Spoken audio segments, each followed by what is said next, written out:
আসসালামু আলাইকুম বন্ধুরা, আশা করি সবাই ভালো আছেন। তো বন্ধুরা, আপনারা দেখতেছেন যে জেলা প্রশাসকের কার্যালয় লক্ষ্মীপুর 30 জানুয়ারি 2024 খ্রিস্টাব্দ তারিখে একটি নতুন নিয়োগ বিজ্ঞপ্তি প্রকাশ করেছে। তো এই নিয়োগ বিজ্ঞপ্তি আসলে আপনারা কিভাবে আবেদন করতে পারবেন এবং কারা কারা এই নিয়োগ বিজ্ঞপ্তিতে আবেদন করতে পারবে এবং নিয়োগ বিজ্ঞপ্তিতে আপনাদের পদে আবেদন করার পরে আপনাদেরকে কত টাকা ফি জমা দিতে হবে, তারপর আপনাদের পরীক্ষা পদ্ধতি আসলে কি হবে, কি এমসিকিউ না রিটেন হবে, এই বিষয়ে আজকে আমি এই ভিডিওতে সম্পূর্ণ আলোচনা করব। তো আপনারা আমার এই ভিডিওটি সম্পূর্ণ দেখতে থাকুন। এখানে বলা হয়েছে জেলা প্রশাসক ও উপজেলা নির্বাহী অফিসার কার্যালয়ের কর্মচারী নিয়োগ বিধিমালা 2020-এর পরিপ্রেক্ষিতে জেলা প্রশাসকের কার্যালয় ও উপজেলা নির্বাহী অফিসারের কার্যালয়সমূহের শূন্য পদসমূহ সরাসরি পূরণের লক্ষ্যে সম্পূর্ণ অস্থায়ী ভিত্তিতে লোক নিয়োগের মাধ্যমে নিম্নবর্ণিত শর্তে নির্ধারিত ফরমে লক্ষ্মীপুর জেলার স্থায়ী বাসিন্দাদের নিকট হতে নিম্নলিখিত শর্তে অনলাইনে দরখাস্ত আহ্বান করা যাচ্ছে। তো এখানে আপনারা একটা বিষয় লক্ষ্য করবেন যে লক্ষ্মীপুর জেলার স্থায়ী বাসিন্দা, আপনারা প্রত্যেকটা নিয়োগ বিজ্ঞপ্তি দেখার সময় কিন্তু আপনারা এই বিষয়টা লক্ষ্য রাখবেন যে আসলে সেখানে আসলে কি বলা হয়েছে, সেটা লক্ষ্য রেখে আপনারা আবেদন করবেন। যদি আপনাদের ধরেন না, আমি এখানে জেলা প্রশাসক উল্লেখ করলাম না, অন্য কোনো দপ্তর হোক, সেখানে জেলা কোটা থাকে, আপনারা ওই জেলা কোটাগুলো দেখে তারপরে যে আপনারা আবেদন করবেন। আচ্ছা, যাক। তো এখানে কিন্তু আপনারা যারা লক্ষ্মীপুরের স্থায়ী বাসিন্দা আছেন তারা এখানে আবেদন করতে পারবেন, অন্যরা এখানে আবেদন করতে পারবেন না। এখানে ক্রমিক নম্বর 1, কার্যালয়ের নাম হলো জেলা প্রশাসকের কার্যালয় লক্ষ্মীপুর ও অধীন উপজেলা নির্বাহী অফিসার সমূহের কার্যালয়। তারপরে এখানে পদের নাম হলো বেঞ্চ সহকারী ও হিসাব সহকারী। পদের সংখ্যা বেঞ্চ সহকারী হলো 2টি, হিসাব সহকারী হলো 4টি। বেতন স্কেল বেঞ্চ সহকারীর গ্রেড 16 9,300 থেকে 22,490 টাকা। হিসাব সহকারী 16 গ্রেড 9,300 থেকে 22,490 টাকা। শিক্ষাগত যোগ্যতা ক নম্বরে বলা হয়েছে কোনো স্বীকৃত বোর্ড হতে উচ্চ মাধ্যমিক সার্টিফিকেট বা সমমানের পরীক্ষায় উত্তীর্ণ। খ নম্বরে কম্পিউটার চালনায় অভিজ্ঞতা থাকতে হবে এবং কম্পিউটার কম্পোজে প্রতি মিনিটে গতি ন্যূনতম বাংলা ও ইংরেজিতে 20 শব্দ থাকতে হবে। তো এখানে যে যোগ্যতাটার কথা বলা হয়েছে, এই যোগ্যতাটা অবশ্যই আপনাদের থাকতে হবে। যেমন উচ্চ মাধ্যমিক সার্টিফিকেটে যদি আপনাদের না থাকে তাহলে কিন্তু আপনারা আবেদন করতে পারবেন না। খ নম্বরে যে কথা বলা হয়েছে যে কম্পিউটারের অভিজ্ঞতা অবশ্যই লাগবে এবং পাশাপাশি আপনাদের যে টাইপিং গতি, এই টাইপিং গতি আপনাদের প্রতি মিনিটে 20 শব্দ করে টাইপ করতে হবে, এটা হলো সর্বনিম্ন। তারপরে এখানে হিসাব সহকারী একই যোগ্যতা লাগবে। তারপরে এখানে বলা হয়েছে যে 1 নম্বরে প্রার্থীর বয়স 31/1/2024 খ্রিস্টাব্দ তারিখে অবশ্যই 18 হতে 30 বছরের মধ্যে হতে হবে। তো আপনারা এই বিষয়টা কিন্তু ভালোভাবে পড়বেন যে আসলে বয়স কত তারিখে আপনাদের বয়স কি চেয়েছে সেটা আপনারা অবশ্যই লক্ষ্য রাখবেন। তো এখানে 18 বছরের নিচেও হওয়া যাবে না, আবার 30 বছরের উপরেও বয়স হওয়া যাবে না।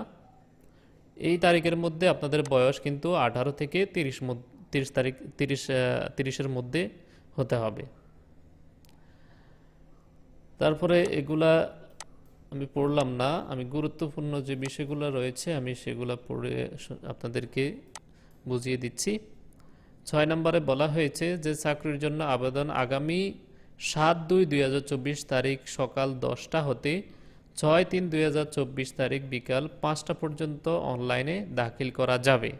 সরাসরি অথবা ডাকযোগে কোনো দরখাস্ত গ্রহণ করা হবে না। তো এই বিষয়টা কিন্তু আপনারা লক্ষ্য রাখবেন যে সরাসরি কিংবা আপনারা যদি ডাকযোগের মাধ্যমে আপনারা হাতে লেখে আবেদনপত্র যদি আপনারা জমা দেন তাহলে কিন্তু সেটা গ্রহণ করা হবে না। সরাসরি বা ডাকযোগে প্রেরিত সকল দরখাস্ত বাতিল মর্মে গণ্য হবে। আপনারা শুধু অনলাইনে আবেদন করতে পারবেন, এছাড়া অন্য কোনো মাধ্যমে আপনারা আবেদন করতে পারবেন না।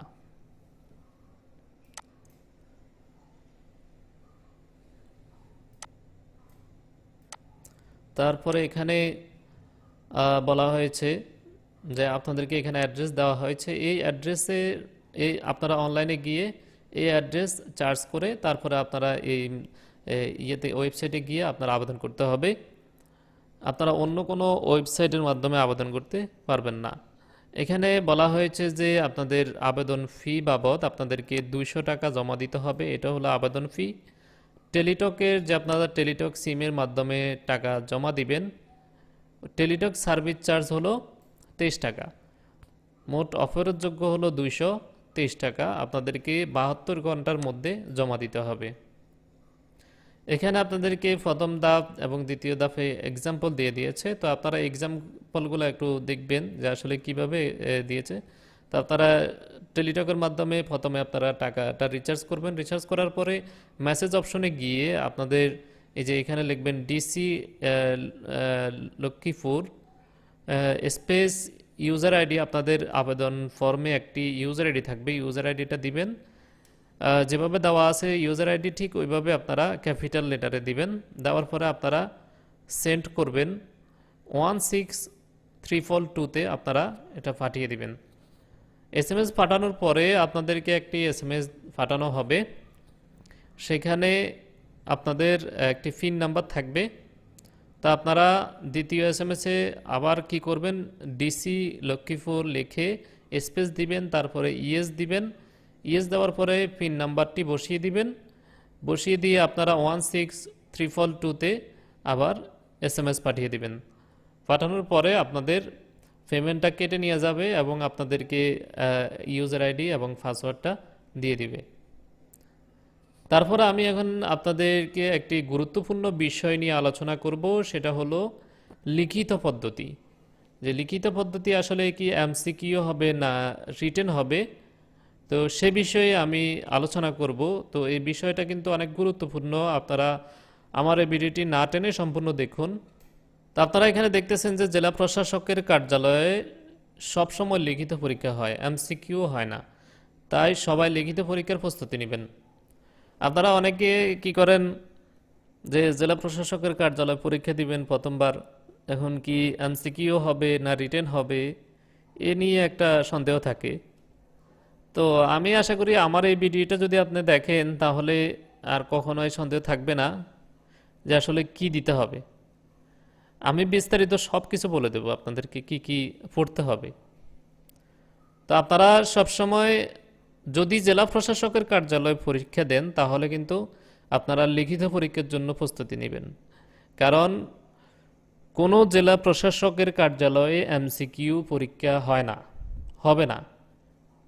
প্রত্যেকটা জেলা প্রশাসকের কার্যালয়ে লিখিত পরীক্ষা হবে।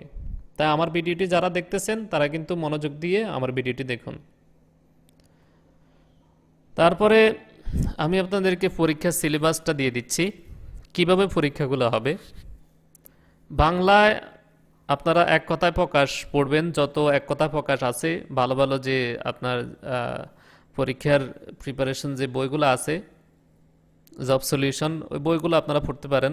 তার মধ্যে একটি বই আছে অফিস সহকারী, ঠিক আছে, এই বইটা আপনারা প্রফেসর এর বই, এটা পাবেন আপনারা।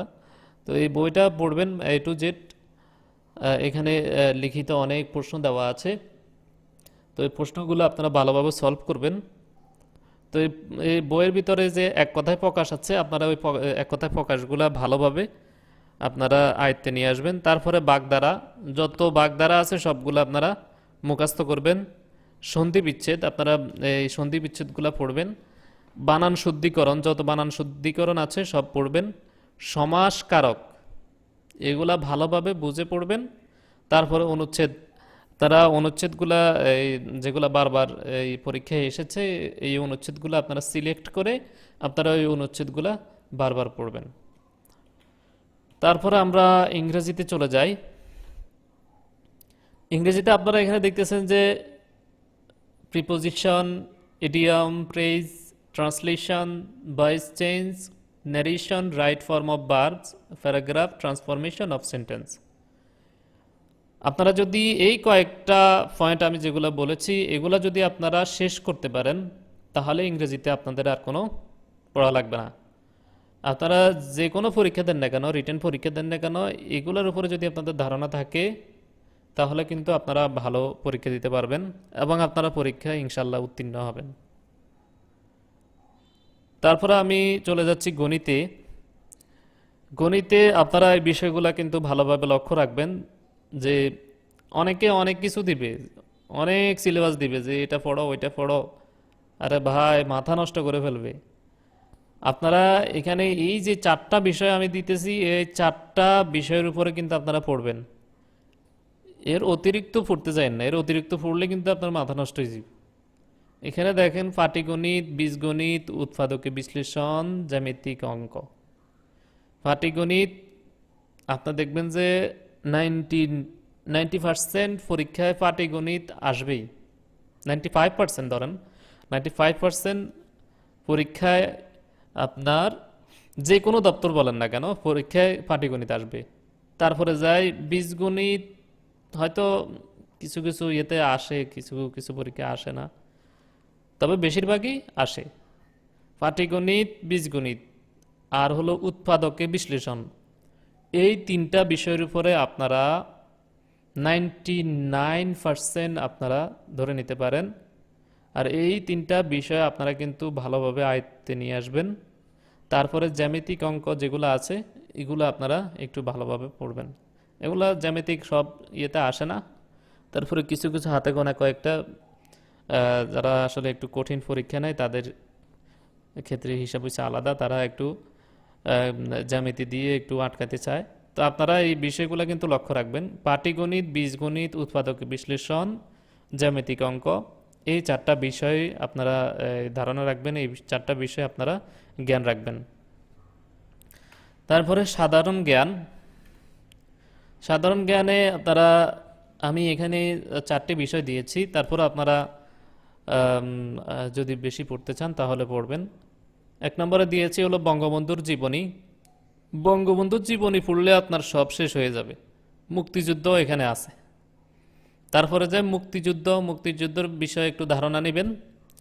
তারপরে বিভিন্ন দেশের রাজধানীর নাম ও মুদ্রার নাম এগুলো আসে পরীক্ষায়, তো এইগুলো একটু পড়বেন। তারপরে সাম্প্রতিক খবর, সাম্প্রতিক যত খবর আছে, খেলা কন, এটা কন, এটা কন, যত ধরনের সাম্প্রতিক বিষয় আছে সব বিষয়ে আপনারা কিন্তু জ্ঞান রাখতে হবে। তো সাধারণ জ্ঞান কিন্তু আপনাদের এই যে সাম্প্রতিক বিষয়গুলোর উপরে কিন্তু পরীক্ষায় আসে। তারপরে যায় বঙ্গবন্ধু, এখানে একটা দুইটা প্রশ্ন থাকবেই বঙ্গবন্ধুর বিষয়ে। মুক্তিযুদ্ধ এখানে থাকবেই, ঠিক আছে। বিভিন্ন দেশের রাজধানী, তারপরে মুদ্রার নাম, এগুলা একটা দুইটা থাকেই। তো এই বিষয়গুলো কিন্তু আপনারা ভালোভাবে আয়ত্তে আনবেন।